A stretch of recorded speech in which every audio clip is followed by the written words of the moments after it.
Bonjour à tous et bienvenue dans la loge des rencontres inspirées. Dans ce podcast, nous partirons à la rencontre de personnes profondément vivantes et inspirantes qui nous raconteront comment leur épanouissement personnel a permis de donner un nouveau tournant à l'exercice de leur profession. Je m'appelle Alexandra et j'ai le plaisir de partir aujourd'hui avec vous à la rencontre d'une femme de 40 ans qui a tout nouvellement ouvert son auto-entreprise. Coucou Rachel. Coucou. Alors Rachel, tu es à l'origine d'un nouveau concept, c'est-à-dire que tu as travaillé pendant de nombreuses années en salon de coiffure, puis après tu as décidé de rajouter un petit peu de bien-être dans ta pratique et c'est là que tu as décidé donc de faire ton auto-entreprise, qui est donc aujourd'hui une de tes activités principales. Tout à fait. Et à côté de ça, tu as une autre activité qui est celle de maman, puisque tu as une petite fille de 9 ans.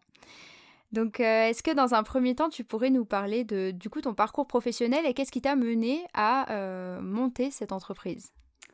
Alors, mon parcours professionnel, j'ai toujours voulu être coiffeuse depuis l'âge de 6 ans. Donc, à 15 ans et demi, je suis partie en apprentissage parce que l'école, c'était pas du tout mon fort. J'étais pas à l'aise et puis ça me plaisait pas, donc je travaillais pas. Voilà. Donc, j'ai trouvé un apprentissage, et de là, tout a changé parce que, j'aimais, ce que je faisais. Donc l'école avait un autre goût. J'étais plus considérée comme, écolière, j'étais salariée, j'avais 5 semaines de vacances par an, alors que toutes mes copines et mes copains, eux, avaient leurs vacances scolaires et finalement, au bout de 14 ans, j'ai perdu goût à ce que je faisais. Heu, Travailler pour un patron était difficile pour moi parce que je pouvais pas travailler comme j'en avais envie et la seule chose qui compte pour un patron, c'est le chiffre d'affaires. Donc moi, j'étais pas trop dans cet esprit-là. Donc en 2010, j'ai voulu me mettre à mon compte, ouvrir un salon. J'ai fait un stage à la chambre des métiers de 3 mois. J'ai trouvé un salon de coiffure, à racheter, sauf que, je suis tombée enceinte. Donc ça a freiné, tout ça. J'ai arrêté et puis après j'ai, décidé d'élever ma fille. Donc j'ai mis la coiffure de côté. Et puis par la suite, il y a eu un divorce. Donc compliqué de retravailler quand on est maman célibataire avec un enfant en bas âge. Donc je me suis consacrée à ma fille, jusqu'à qu'elle rentre à l'école. Mais la coiffure avait, tout de même, j'étais moins attirée, je sais pas, j'avais l'impression j'avais envie de faire autre chose. Heu, du coup, j'ai commencé par faire des petites formations. Donc j'ai fait une formation de conseil en images. Puis finalement, j'ai pas plus développé que ça. Heu Puis ensuite, j'ai décidé de faire une formation de gestionnaire de paie et administration du personnel. J'ai eu mon titre, mais au final, je pense que j'ai fait ça pour me prouver à moi-même que j'étais capable d'avoir un autre diplôme que de la coiffure. Parce que finalement, les coiffeuses, on est un petit peu mal, perçues. Heu, Souvent, on nous dit qu'on n'est pas très intelligente. Donc je pense que c'est un peu pour ça que je suis partie en gestion de paie. Sauf que, j'ai pas trouvé de travail parce que pas d'expérience et beaucoup de tatouages. Donc les tatouages ne passent pas trop dans ce milieu-là. Du coup, je suis repartie en coiffure pour, un patron et puis, comme à chaque fois, ça s'est pas bien passé. J'ai beaucoup de mal avec l'autorité, donc c'est compliqué et donc j'ai décidé d'arrêter, une fois de plus et je suis partie dans le social. Heu, Sauf que dans le social, je me suis aperçue que c'était pas vraiment du social. Il y a, voilà, des choses qui ne m'ont pas plu, que je ne cautionnais pas. Donc j'ai également arrêté et là, je me suis dit, «Il y a qu'un seul truc qui me fait vibrer, c'est la coiffure». Donc la seule et unique solution là, c'est de se lancer. Donc à domicile, c'est beaucoup plus simple, parce que je trouve ça plus familial, plus c'est plus voilà, on est dans le petit cocon, chez les gens, dans leur intimité. Donc je préfère et puis pour, gérer ma fille justement, c'est beaucoup plus pratique. Donc voilà, mon retour en coiffure s'est fait comme ça. Mais parce qu'en salon, qu'est-ce qui te plaisait pas exactement? Dans la façon de travailler, qu'est-ce qui te plaisait pas là-dedans? Leur façon d'imposer les choses, fallait toujours, vendre absolument aux clients, fallait toujours leur faire dépenser plus d'argent et pas forcément ils sont pas à l'écoute des clients, pas suffisamment à l'écoute des clients. Après c'est pas partout pareil, mais moi à chaque fois je suis tombée dans des salons où on n'écoute pas suffisamment le client et on ne prend pas suffisamment soin des cheveux non plus. Donc ça me dérangeait énormément. Tu m'avais parlé un jour du fait que la façon de vendre les produits, enfin, il y avait tout un truc autour de la vente qui ne te plaisait pas. Est-ce que tu pourrais nous en parler un peu plus? Oui, bien sûr. En général, on nous apprend donc en coiffure, tu reçois la cliente, tu prends les vêtements, tout ça, tu l'installes au bac à shampoing, tu fais ton petit truc, tu essayes de vendre. Bon déjà, il faut essayer de lui glisser un petit soin au passage et ensuite quand tu passes, devant, donc au poste de travail et ben, il fallait toujours, à chaque cliente, y compris les hommes, qu'on leur présente donc en général le shampoing qu'on avait fait et le soin. Donc on leur mettait les flacons sur la tablette avant de commencer la coupe. Comme ça, en fait, elles avaient tout le long de la coupe pour pouvoir s'y intéresser. Et en général, la plupart du temps, les personnes qui commençaient à toucher les produits et à s'y intéresser finissaient par les acheter. Donc il fallait toujours leur présenter qu'ils les aient devant eux pour les inciter à acheter. Et moi, c'est pas du tout ma façon de faire parce que je suis coiffeuse et pas vendeuse. Et pour moi, c'est du forcing. Donc j'avais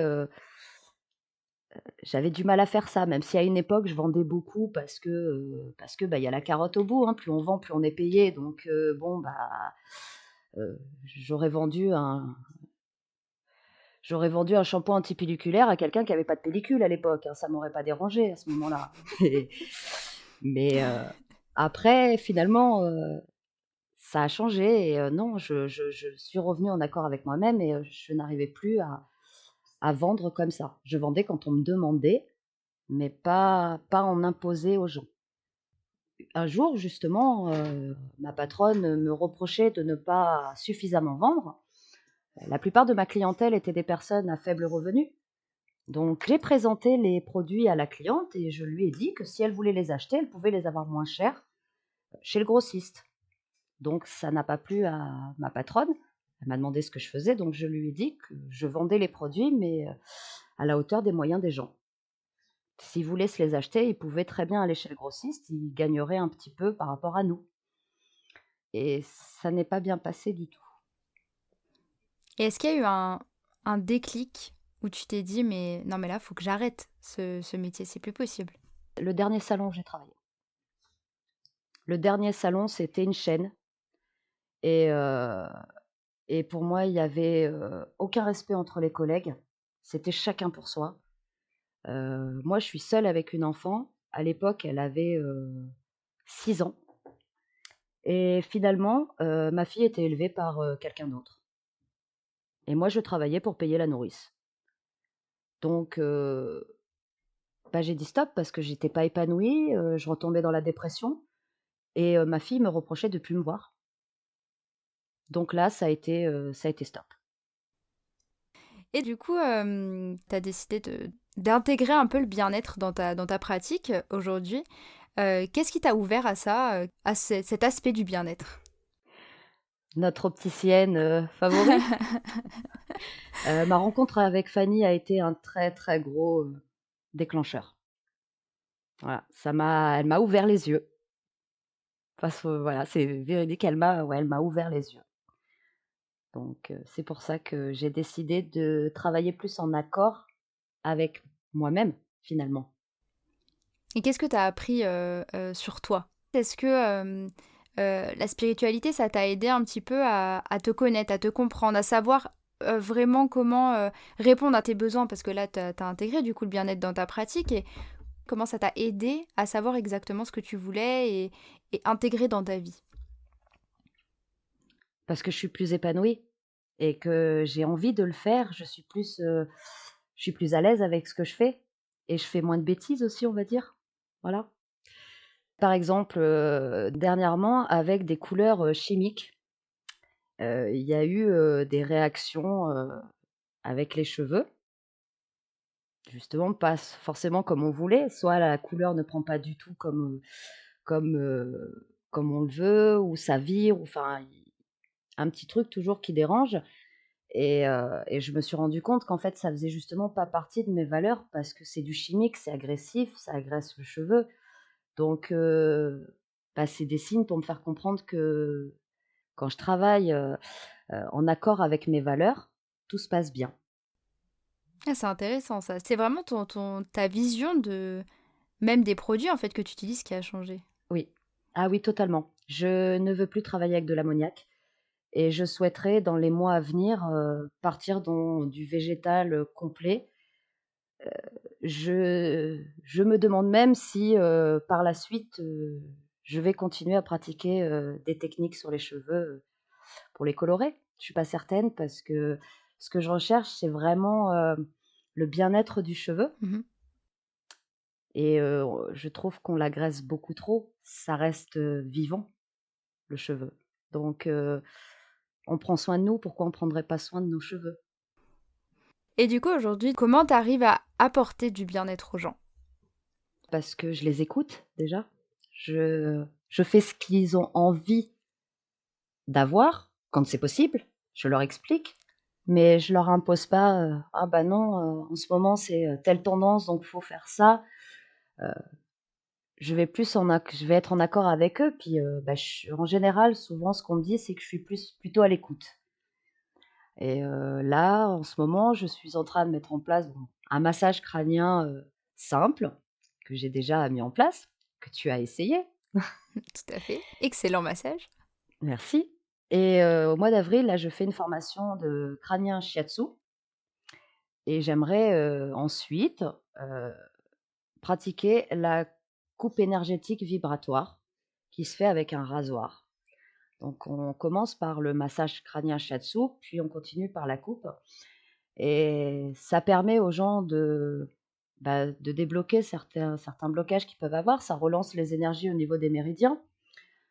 Ça peut dénouer des émotions, ça peut faire remonter, voilà, beaucoup de choses qui sont enfouies parce que, finalement, le cheveu est très parlant et heu et j'aimerais également, faire de la lecture de cheveux parce que, rien n'est au hasard, que ce soit, par exemple, un épi, la position de l'épi, à quel endroit il est situé, tout a une signification et ça peut aider les gens à comprendre leur blocage et à se découvrir un petit peu plus. Donc pour le moment, c'est que le massage et la coupe, mais dans les mois à venir, ce sera beaucoup plus profond. Et tu pourrais nous parler un petit peu du massage shiatsu? Le massage shiatsu, c'est, principalement basé sur les méridiens et avec des points bien précis. C'est pour ça que ça, je souhaite faire une formation parce que c'est, basé sur la médecine chinoise Mmh. donc et c'est très, très relaxant. Est-ce que tu pourrais nous expliquer un peu ce que sont les méridiens pour ceux qui connaîtraient pas? Les méridiens, c'est par là que circule l'énergie dans notre corps et parfois quand, un méridien est bloqué, bah, l'énergie ne circule plus, correctement et ça peut créer des pathologies, à la personne. D'accord, donc toi, en fait, tu vas masser les méridiens Oui, de façon à apporter du bien-être, mais du coup, au niveau de l'intégralité du corps et voilà. pas que, au niveau de la tête, Bah, du parce coup. qu'en fait, les points principaux, partent de la tête donc ça relance toutes les Ah énergies. OK. Mmh. D'accord. Et du coup, est-ce que tu pourrais nous parler un petit peu de ton parcours, spirituel? Mon parcours spirituel, alors, j'ai toujours été très attirée par tout ça et c'est la compagne de mon ex-mari qui m'a fait découvrir, tout ce qui concerne les anges, principalement. Elle m'a fait beaucoup découvrir, dessus et puis, après j'ai un peu mis ça de côté, après le divorce, j'avais pas l'esprit à ça et puis, après c'est vraiment Fanny qui a déclenché tout ça parce qu'elle nous a fait découvrir, ses connaissances partagées et elle a une façon de le faire qui est formidable donc ça m'a donné envie de me découvrir finalement et puis après ça s'est fait naturellement. Heu, le deuxième déclencheur a été, un accident de voiture qui là, je me suis dit, «C'est tu vas vraiment dans la mauvaise direction donc stop». Ça m'a stoppée dans ce que je faisais et de là, j'ai décidé de devenir, auto-entrepreneuse, entre autres. Donc c'est cet accident de voiture qui a fait que tu as changé de vie, en fait? Ouais, ouais, ça m'a réorientée en fait, sur, le bon chemin parce que j'étais pas partie du bon côté. Donc je pense que j'avais besoin de ça pour comprendre, qu'il fallait que je change. Parce que jusqu'à présent, rien n'allait dans le sens où je voulais, mais parce que je voulais toujours contrôler les choses. Ça, c'est hyper intéressant ce que tu dis, c'est que on a tendance à vouloir beaucoup contrôler et en fait, il y a jamais rien qui se passe comme prévu. Et à partir du Voilà, moment où on arrête de contrôler, là, tout va mieux. tout est fluide. Ouais, Ah, j'ai encore du c'est travail, hein, mais non, mais je c'est suis vrai que sur le bon chemin. c'est difficile parce que finalement, c'est une sorte de quand on essaye de contrôler, on a l'impression que c'est rassurant. Mais finalement, le résultat n'est jamais celui qu'on attend, donc ça rassure pas vraiment. En fait, tu te rassures sur des choses que tu crois être vraies, alors qu'en fait, les circonstances sont pas du tout les mêmes au moment où ça se passera, et ça sert à rien d'essayer de contrôler parce que tu ne peux rien contrôler en fait. C'est tout à fait ça. Du jour où j'ai commencé à lâcher prise, voilà, je sais que quand ça va pas, que je recommence à c'est là où je me rends compte que je contrôle par moment parce que quand je vois que ça va pas, que ça se passe pas bien, là, je lâche parce que, c'est que je recommence à chercher à contrôler. Donc en fait, quand tu commences à vouloir contrôler, dans ta vie, ça bloque. Ouais, automatiquement. Et du coup, qu'est-ce que ça a changé par rapport à ton rapport à toi-même? Je me suis déjà acceptée parce que physiquement, j'avais toujours un problème avec mon corps, comme la plupart des femmes, on se trouve grosse, on se trouve ceci.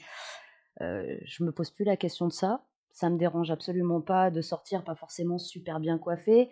Heu, je Pour moi, le plus important, c'est l'intérieur.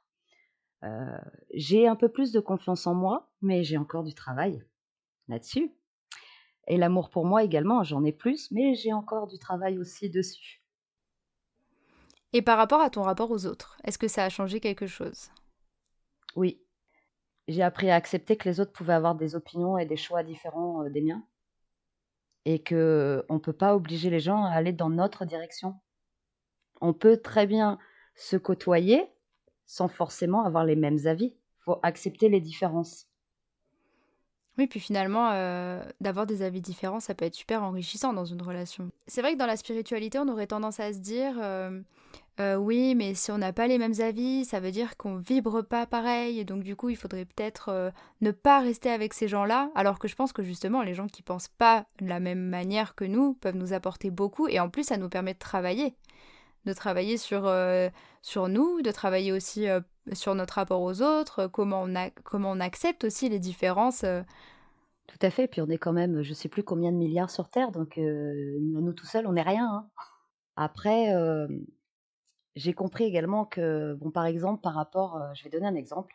Je suis en conflit avec ma mère depuis des années et j'ai toujours eu de la colère et à lui en vouloir, et finalement, en partant dans tout ce qui est spirituel, j'ai compris que, voilà, au niveau de l'incarnation, on choisit nos parents parce qu'ils ont des choses à nous apprendre et ma vision a changé parce que, bah, je peux pas en vouloir à ma mère étant donné que je l'ai choisie.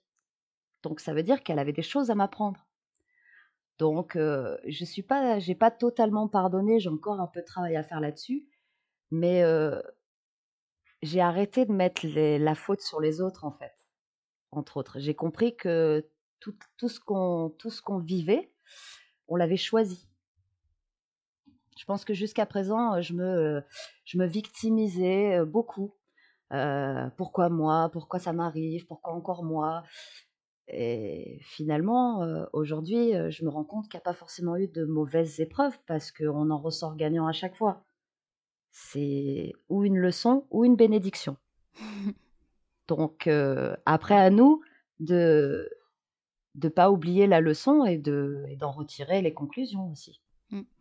D'un côté, c'est une sorte de positivisme, mais c'est pas un positivisme, un peu extrémiste. C'est pas, c'est du positivisme dans le sens où, on voit un petit peu la vie comme un jeu. C'est-à-dire que, il nous arrive quelque chose, on va se dire: «Bon, bah, de toute manière, il y a quelque chose à apprendre, donc c'est désagréable sur le coup, mais je vais en apprendre quelque chose après». Et c'est je pense qu'il faut bien faire la différence entre, ça et un positivisme, un peu, utopique où on se dit, non, non, mais il faut pas être triste, il faut pas être en colère, il faut pas, il faut juste prendre les choses de façon positive.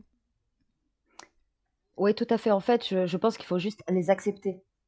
Mmh. C'est, après, j'ai toujours par moments, voilà, sur le coup, quand je vais avoir une mauvaise épreuve, je vais avoir un peu de colère et puis, bah, ce qui est tout à fait normal, c'est un sentiment humain. Mmh. Mais, en fait, je pense qu'il faut juste, ouais, l'accepter. C'est pas je le vois pas forcément comme, ouais, le positivisme comme ils disent beaucoup, c'est, l'acceptation. Mmh. J'ai beaucoup moins peur Ah! maintenant. Tu beaucoup moins peur de Ouais, quoi? de l'avenir. J'avais toujours peur avant, de manquer d'argent, heu, de manquer d'amour,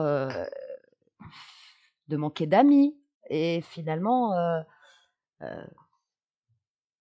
et bah, c'est plus du tout le cas maintenant parce que le plus voilà, quand on s'aime soi-même, on a déjà énormément d'amour. On peut combler nos besoins à nous-mêmes.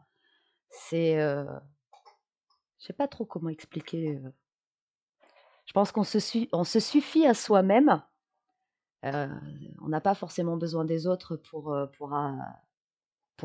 évoluer ou avancer. Je sais pas trop si je peux dire ça, en fait. Personnellement, je pense qu'effectivement, en tant qu'humain, c'est peut-être compliqué, d'avancer tout seul parce on est quand même assez grégaire. Mais, je comprends le principe de s'aimer et donc du coup de devenir, autonome, on va dire. Pas Voilà, forcément indépendant de tout le monde, mais autonome. C'est-à-dire que, on s'apporte, assez d'amour et assez de confiance. Du coup, on n'a pas absolument besoin des autres pour pouvoir survivre. voilà, c'est tout à fait ça. C'est parfaitement bien décrit. C'est comme le manque enfin le la peur, de manquer d'argent, heu, faut aussi regarder notre façon de consommer parce que parfois on achète des choses qui ne sont pas nécessaires et pas qui ne sont pas vitales. Mmh, tout à fait. Et dans ta parentalité, qu'est-ce que la spiritualité a changé? Alors, bah, j'ai compris que ma fille m'appartenait pas. Voilà, elle est venue au monde pour elle, pas pour moi et ça m'a permis de comprendre aussi que, faut pas tout leur passer.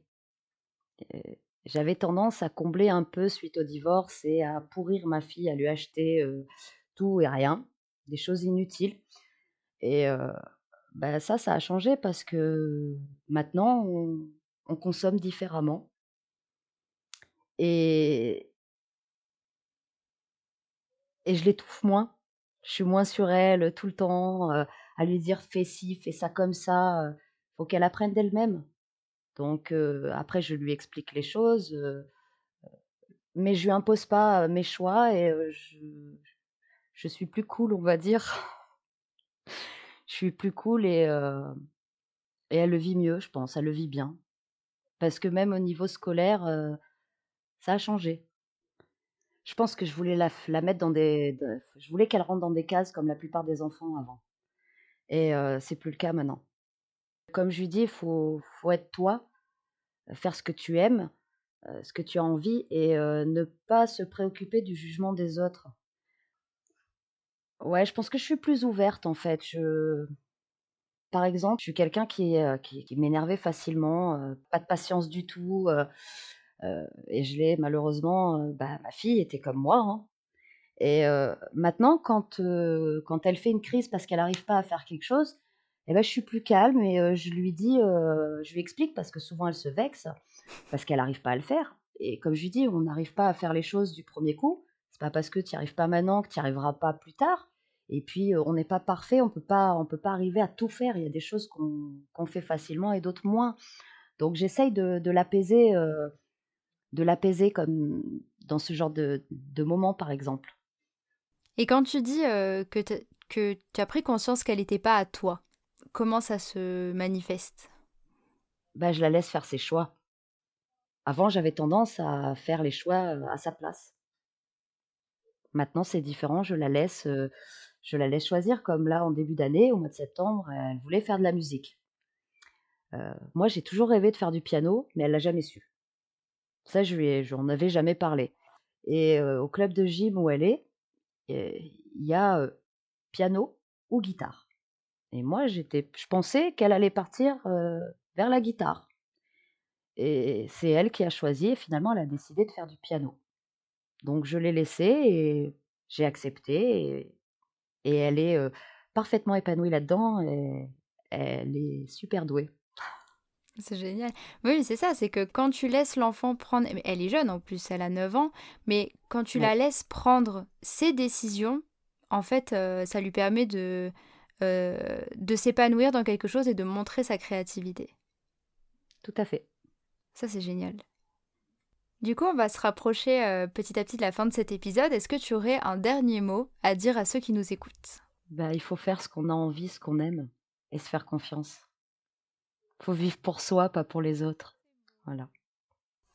Si les personnes veulent te retrouver, du coup, on peut te retrouver sur la page Facebook L'âme créatif. C'est la page sur laquelle tu proposes donc tes coiffures et également les massages crâniens et bientôt les soins. Je te remercie beaucoup pour ton témoignage, Rachel, et je te souhaite tout le meilleur et je te souhaite que tes projets voient le jour le plus vite possible. Bah, je te remercie beaucoup. C'était une, super expérience. Salut Rachel. Salut. Merci à tous d'avoir écouté cet épisode. J'espère que cette rencontre vous a inspiré autant qu'elle m'a inspiré. Si vous souhaitez suivre l'actualité de ce podcast, vous pouvez me retrouver sur Instagram en tapant LLDRI-podcast ou sur la page Facebook La Loge des Rencontres Inspirées. Et vraiment, n'hésitez pas à me contacter, me donner vos retours ou vos suggestions. Je me ferai un réel plaisir de vous lire. En attendant de nouvelles rencontres, je vous souhaite une excellente journée et à très bientôt.